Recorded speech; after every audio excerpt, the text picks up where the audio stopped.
Hola, ¿cómo están? Bienvenidos de vuelta. Soy el Dr. Marco y el día de hoy vamos a platicar un poquito acerca de tumores cerebrales. Los tumores cerebrales, evidentemente, como cualquier otro tumor, son células, usualmente células madre, que se salen de control y que, por supuesto, empiezan a tener un crecimiento descontrolado, es decir, no regulado por factores externos a el tumor específicamente, y de ahí pues pueden tener ciertas consecuencias en la salud. Entonces, los tumores cerebrales o intracraneales van a ser más o menos el 2% de todas las neoplasias en adultos y el 15% de las neoplasias en menores de 15 años. Entonces, ya de aquí podemos ver que hay una pequeña disparidad en los adultos, digamos, grandes, en las personas grandes. Vamos a tener que es una enfermedad más rara, menos frecuente en cuanto a neoplasias. Esto, por supuesto, también porque incrementan otro tipo de neoplasia su frecuencia. Y entonces en niños va a ser mucho más frecuente que tengamos tumores cerebrales. Ahora, los tumores más frecuentes que nosotros podemos encontrar adentro del sistema, o en el sistema nervioso central o adentro del cráneo, son las metástasis. El 50% de todos los tumores que encontramos en esta parte del cuerpo van a ser metástasis de tumores primarios en otro sitio, principalmente de cáncer de pulmón, de cáncer de mama y melanoma. Por supuesto, siendo la metástasis empezando el cáncer primario en otro órgano y después invadiendo el sistema nervioso central y teniendo un mal pronóstico a corto plazo, debido a que son usualmente tumores muy agresivos y que son resistentes a muchos tipos de tratamiento o a todos los tratamientos. A estos los conocemos como tumores secundarios porque no empiezan en el sistema nervioso central e intracraneales, sino que empiezan en otro sitio y de ahí migran. Cuando hablamos de tumores primarios, vamos a tener, por supuesto, que estos crecen de las células madre que están dentro del sistema nervioso central, que ahí, por supuesto, tenemos de células gliales, que son de los más frecuentes. Ya hablamos con mucho detalle de las células gliales en un video pasado, de células gliales, les dejo enlace en la parte de arriba. Ahí encontramos astrocitos, oligodendrocitos, podocitos, etcétera, etcétera. Entonces, esos son tumores o las células madre que dan lugar a esas células diferenciadas. Son las que adquieren las capacidades para hacer un tumor. Y también tenemos de las células madre de las meninges, de todos los vasos o de todas las estructuras meninges. De estos, los más comunes van a ser justamente estos meningios. Ahora, dentro de los tumores primarios, ya vamos a dejar las metástasis de lado, no vamos a volver a mencionarlas en este video, pero vamos a tener que pueden ir desde tumores bien diferenciados y por lo tanto poco agresivos y poco invasivos en términos generales, estos siendo los meningiomas, que como ya mencionamos son los más frecuentes de todos los tumores primarios del sistema nervioso central. Los segundos más frecuentes van a ser los gliomas, que justamente provienen de las células gliales, de células madre de células gliales. De nuestros son los segundos en frecuencia y aquí en los gliomas tenemos algunos más diferenciados y por lo tanto de mejor pronóstico y menos agresivos. Y tenemos otros mucho más agresivos como el glioblastoma multiforme, que es mucho más cabrón que los otros que estábamos mencionando. Además de los meningiomas y los gliomas que ya mencioné, vamos a tener 7 tipos más de tumores cerebrales primarios. Y aquí tenemos los astrocitomas, que el glioblastoma multiforme sería un tipo de astrocitoma. Craneofaringioma, vamos a tener ependimomas, tumores germinales, meduloblastomas, oligoastrocitomas y oligodendrogliomas. Entonces, estos son los tipos más frecuentes de tumores cerebrales. Hay algunos otros como linfomas primarios del sistema nervioso central, pero bueno, estos serían los más frecuentes. Ahora, ¿cuál es el principal factor de riesgo para tener un tumor primario del sistema nervioso central?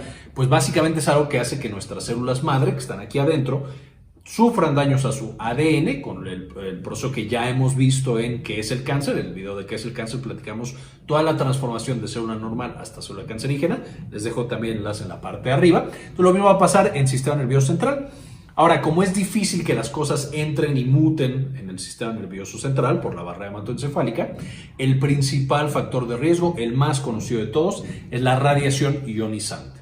Personas que están muy expuestas a rayos X, a rayos gamma, a través de tomografías, de lo que sea, van a tener un riesgo mucho mayor de presentar este tipo de tumores primarios del sistema nervioso central o tumores intracraneales. Hay algunos otros, algunos químicos, algunos productos, etcétera, pero no está bien demostrado y por eso no lo menciono en este video. El otro factor de riesgo que es clarísimo son los síndromes genéticos que van a llevar a que haya mutaciones en todos lados. Entonces ahí tenemos algunos muy frecuentes, como por ejemplo la neurofibromatosis tipo 1 y tipo 2, la esclerosis tuberosa, von Hippel-Lindau, Li-Fraumeni, entre otros. Todos estos, X-frágil, todos estos pueden llevar a mutaciones en todos lados, entonces son tumores o son síndromes que se asocian a muchos tipos de cáncer en una misma familia o a veces en una misma persona, y por supuesto también pueden dar lugar a tumores con más frecuencia intracraneales. Ahora, ¿qué es lo que sucede cuando ya tenemos un tumor? Por supuesto, podríamos dividirlo entre los que crecen muy rápido y los que crecen despacito, pero básicamente tenemos dos tipos de síntomas o de signos. Tenemos signos y síntomas focales, es decir, donde está metido mi tumor va a irritar esa área y por lo tanto va a afectar su función. En los síntomas focales pues tenemos una gran variedad dependiendo de dónde estén. Si lo tenemos en la parte frontal pues puede afectar el juicio del raciocinio. Si lo tenemos en la parte occipital pues entonces ya no vemos bien. Si lo tenemos en alguna otra parte de la corteza puede causar irritación local y entonces que el paciente tenga convulsiones, alteraciones de la memoria si está en el temporal o también de algunas sensaciones. Entonces pueden tener muchas manifestaciones si están en el temporal, etcétera, etcétera. Y vamos a tener también manifestaciones generalizadas y estas son usualmente por el efecto de masa. Mientras más grande es el tumor, pues entonces comprime otras estructuras cerebrales y puede llevar incluso a desarrollar hipertensión endocraneal. Esta hipertensión intracraneal, que es de nuevo por este efecto de masa, son manifestaciones generalizadas, pueden dar datos muy inespecíficos como cefalea, vómito y náuseas. Y esta cefalea, vómito y náuseas son de los más frecuentes. Vamos a tener también alteraciones de la memoria, podemos tener crisis convulsivas también, simplemente por este efecto de masa generalizado, cambios en la personalidad, alteraciones visuales, déficit sensitivo o motor, pérdida de la función de alguna otra estructura cerebral. Pero de nuevo ahí es más difícil diagnosticarlo, dónde está la lesión, porque estamos teniendo que todo el cerebro está siendo comprimido y por lo tanto pues puede dar afección en cualquier otro sitio del sistema nervioso central.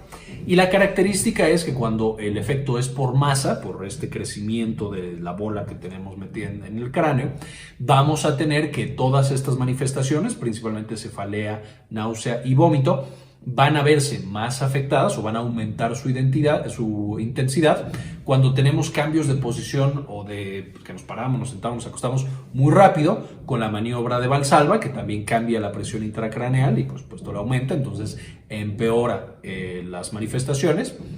Y también, especialmente en la noche y en la madrugada, van a verse más intensas estas manifestaciones. Hablando también específicamente de la cefalea, que es muy frecuente en los pacientes, la mayoría de los pacientes, más de la mitad, tienen cefalea. Cuando nosotros administramos la terapia habitual, es decir, un antiinflamatorio no esteroideo, va a presentar una reducción, sin embargo no desaparece y va a ser una cefalea progresiva, es decir, conforme pasan los días o semanas, cada vez es más intensa, por supuesto, porque tenemos un mayor volumen en este tumor cerebral que estamos presentando. Ahora, dentro del abordaje que tenemos para estos pacientes, por supuesto va a ser la exploración neurológica completa para encontrar estos datos de focalización o también de generalización, y aquí desde la exploración del sistema somatosensorial, del sistema motor, del cerebelo y la coordinación, etcétera, incluso de los ojos, porque pueden llegar a causar diplopia, especialmente cuando comprimen todos estos pares craneales encargados del movimiento de los ojos. Es importante también siempre explorar el fondo de ojo porque el papiledema puede ser un dato de hipertensión intracraneal y puede hacer que no podamos realizar punciones lumbares, que no siempre se realizan para este tipo de patologías del sistema nervioso central, pero si la queremos usar y tiene hipertensión, pues eso puede llevar a que se hernie el paciente cuando yo le hago la punción. Entonces siempre checar papiledema o fondo de ojo en estos pacientes. Pero después de la exploración y el historial y todo lo demás, va a ser esencial que nosotros obtengamos un estudio de imagen del sistema nervioso central. Y para eso tenemos varias opciones, por supuesto la tomografía, que la tomografía computada es buena porque es rápida, sin embargo no es tan específica, entonces no siempre es la más recomendable. Y la resonancia magnética. Y de la resonancia magnética, varias de sus modalidades, con gadolinio, es decir, medio de contraste, pero también la tractografía de difusión para ver los componentes que están dentro de este tumor. La resonancia es el estudio más específico, entonces muchas veces es el indicado y también va a ayudar mucho en la planeación quirúrgica. El hecho de ver los bordes, el hecho de ver la estructura del tumor, incluso el hecho de poder evaluar la circulación sanguínea hacia el tumor, van a permitir que se planee la cirugía si es que se puede operar. O si el tumor está en un sitio que es demasiado profundo, que no es fácil de alcanzar y voy a generar mucho daño, pues entonces decir que no se va a operar. O si está en una de las zonas llamadas elocuentes, es decir, donde está el habla o donde está alguna función muy importante que con poquito daño puede destruir completamente una función cerebral, pues también decir si vale la pena operar o mejor no operamos ese tumor y solamente damos radioterapia o quimioterapia para disminuir el volumen y mejorar la calidad de vida. Ahora, además de estas estrategias, de nuevo siendo la resonancia magnética probablemente la más importante, vamos a tener otras como el PET, que el PET es inyectar glucosa radioactiva y ver a dónde se va de nuestro cerebro. Esto permite encontrar, zonas metabólicamente muy activas del tumor para ver qué tan agresivo es. Un tumor más benigno pues va a captar mucho menos el PET.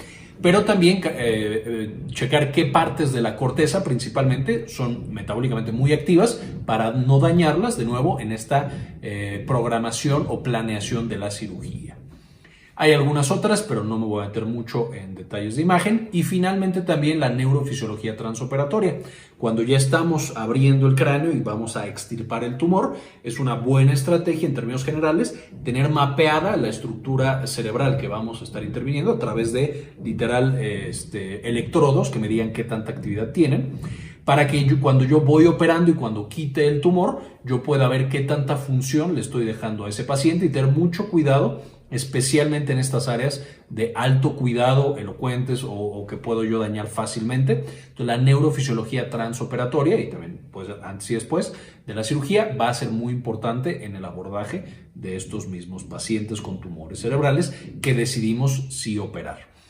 La cirugía es principalmente la terapia que puede curar los tumores cerebrales, pero como dijimos, no todos los tumores son operables. Para los que no se pueden operar o cuando ya lo operé y quiero darle más tratamiento porque es un tumor agresivo, la segunda indicación es la radioterapia, por supuesto meter radiación a través del cerebro con el daño que puede llegar a causar la radiación y también la quimioterapia. No me voy a meter mucho en estos detalles, solamente para que conozcan que estas son opciones terapéuticas que vamos a tener en algunos pacientes. Ahora, además de la cirugía, que es el tratamiento entre comillas curativo muchas veces, aunque también puede ser paliativo y también me sirve para tener una muestra del tumor y entender qué tumor es exactamente o si es combinación o etcétera.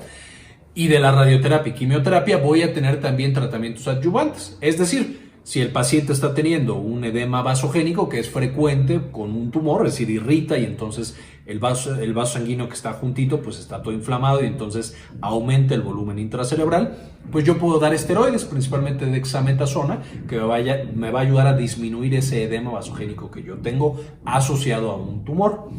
O también si el paciente tiene epilepsia o tiene convulsiones, pues yo le doy un antiepiléptico, muy usado la carbamazepina o el levetiracetam, y entonces yo controlo esa epilepsia, esos focos epileptogénicos o esas crisis convulsivas y el paciente ya no tiene esas crisis. De las demás manifestaciones, por supuesto, si el paciente tuviera dolor o tuviera alguna otra cosa, ya hay tratamientos específicos para esas otras complicaciones, aunque los más utilizados son los esteroides como dexametasona y los anticonvulsivantes como la carbamazepina y el levetiracetam. Ahora, en cuanto al pronóstico, es decir, si yo tengo un tumor cerebral que también me va a ir, depende mucho de qué tumor cerebral tenga y qué características posee ese tumor cerebral. Ya quedamos que hay unos muy agresivos y otros que son bastante benignos, lo operas y con eso queda completamente curado el paciente. Entonces, dentro de los datos que me van a dar este pronóstico, tenemos la histopatología, es decir, qué tan diferenciado o no diferenciado. Mientras más diferenciado el tumor y mientras esté en una zona que es más fácil operar, pues mejor es el pronóstico de esa tumoración. El segundo es la edad del paciente, por supuesto, mientras más joven esté el paciente y mejor estado funcional, menos comorbilidades, pues también mejor es el pronóstico, siendo menores de 60 años cuando les va mejor. El tercero es la extensión del tumor una vez que nosotros lo quitamos, es decir, si nosotros lo quitamos absolutamente todo el tumor, el pronóstico es mucho mejor. Si solo logramos quitar la mitad o un cuarto, pues entonces el pronóstico es mucho peor. La localización, que es lo que ya platicábamos, si es una estructura difícil de accesar o elocuente, entonces el pronóstico es malo porque no lo vamos a poder quitar completamente, y si lo quitamos, pues el paciente va a quedar con secuelas mucho más severas. El estatus funcional neurológico, es decir, qué tan afectado está el cerebro de manera basal con ese tumor, y esto se estima con la escala de Karnofsky. Más o menos más de 70 es un mejor pronóstico para la recuperación o digamos el seguir con la vida de este paciente. El hecho de que sea una metástasis ya de entrada le da un muy mal pronóstico a mi paciente. El hecho de que lo opere y tenga una recurrencia de ese mismo tumor también es de mal pronóstico. El hecho de que ese tumor no sea tan grande o no tenga necrosis dentro del tumor también hace que sea de mejor pronóstico. Y finalmente, ciertas mutaciones pueden dar un mejor o un peor pronóstico. Entonces, finalmente, ¿qué nos podemos llevar de estas perlas? Si tenemos a un paciente que tuvo un factor de riesgo como exposición a terapia ionizante o rayos X o rayos gamma, y que de pronto, sin ninguna explicación, empieza con crisis convulsivas o con manifestaciones neurológicas focales y después con manifestaciones neurológicas generalizadas, es un mal pronóstico. Digamos, nos preocupamos por eso, lo mandamos con un especialista, un neurólogo, un neurooncólogo, un neurocirujano. Le van a hacer una exploración neurológica completa y le van a pedir estos estudios de imagen, y con eso se determinará cuál es el siguiente paso. Si tiene un tumor, la cirugía, o cirugía más radioterapia y cirugía más quimioterapia, o cuidados paliativos, que también podrían ser cirugías, solo no quitando completamente el tumor, siendo una cirugía más leve. Y por supuesto, de ahí nos podemos dar una idea del pronóstico. Entonces, de nuevo, esta es una visión muy general de los tumores cerebrales. Para nada esto es todo el tema completo. Si quieren que hablemos de algún tumor en particular o que entremos más a detalle de algún tema, déjenme en los comentarios qué les interesaría que habláramos de este tema o de algún otro. Muchísimas gracias a todos los miembros que nos apoyan, no solamente con la suscripción y compartir los videos. Hay algunos miembros que incluso se suscriben a Patreon o en YouTube para apoyarnos con una donación mensual. Entonces, muchísimas gracias a ellos. En esta ocasión quiero agradecer especialmente a José Celarayan, a Andrés Castañeda, a María Eugenia y a Armando Acuña. Realmente nos ayudan muchísimo con la generación de este tipo de contenido. Y bien, con esto terminamos el video de hoy, espero les gustara. Y como siempre, ayúdenos a cambiar el mundo, compartan la información.